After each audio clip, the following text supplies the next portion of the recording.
February 20th, 2013. President Irene Fletcher sat at her desk in the Oval Office, wrapping her fingers against the arms of her black leather chair, idly wasting time until her next meeting. She was facing the window outside, and she watched the city of Washington, D.C. bustle through the cold February morning. Her quiet moment was interrupted by her administrative assistant, Ms. Susan Cloquet. Mrs. President. The redhead quietly knocked on the door as she opened it.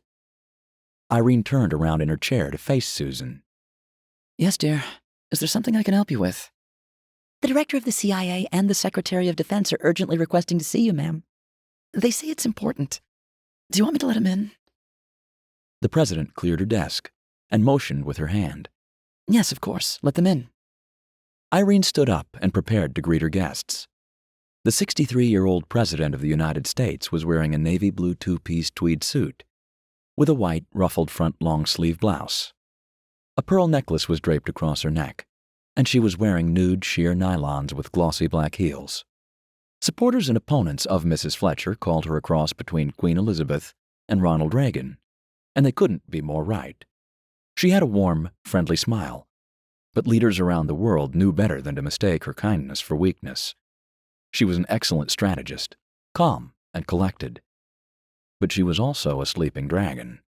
Anger her, and you would absolutely regret it. Above all, though, she loved her country and her allies.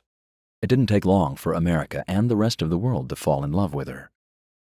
Moments later, the door opened again, and two well-dressed gentlemen rushed into the room, a look of worry on their faces.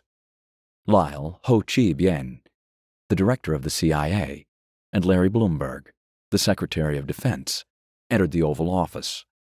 Both men looked tired. Their suits were wrinkled and their hair disheveled. Director Bien, with a concerned look on his face, skipped the pleasantries and jumped right in. Mrs. President, something has come up. The boyish smile that normally graced his face was nowhere to be seen. Irene motioned for them to sit down, and she took her seat. Well, what is it? From the look on your faces, I'm liable to think Hitler himself has come back from the dead.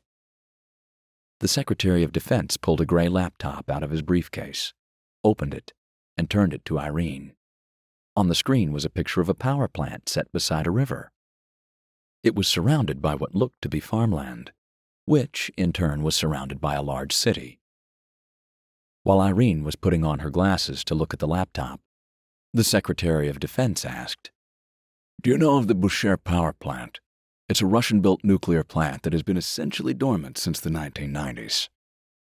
The president studied the screen and then looked up at Larry. Well, yes, I have been briefed on it. Like you said, though, it's been dormant for years. What of it? Director Bien interjected. It was dormant. We received word through Prism that it came online 2 days ago. Irene took off her glasses and leaned back into her chair. Director Bien continued. Iran has always wanted to become a nuclear power, but they have never had the resources or, frankly, the balls to actually do anything about it. Until now, at least. At that moment, there was a quick knock at the door before it opened. General Black, Jack Sealock, director of the NSA, National Security Agency, walked briskly into the room, holding a brown leather-bound folder. "Apologies for being late," he mumbled, running his fingers through his wind-blown gray hair as his free hand rummaged through the folder. When he found what he was looking for, he lifted out several documents and set them on the president's desk. "I'm sure by now they've told you of the Bushehr power plant. I'm afraid our problems don't end there." Irene put her glasses back on and looked at the documents, which mostly consisted of pictures of a specific plane, labeled Flight IA-0000. "We've been tracking this very plane for the past 2 months now. It's a bi-monthly flight that originates in Iran and flies to Caracas, Venezuela, while making stops in Beirut and Damascus." Sealock ran his hands through his hair again and scratched the back of his neck before he continued.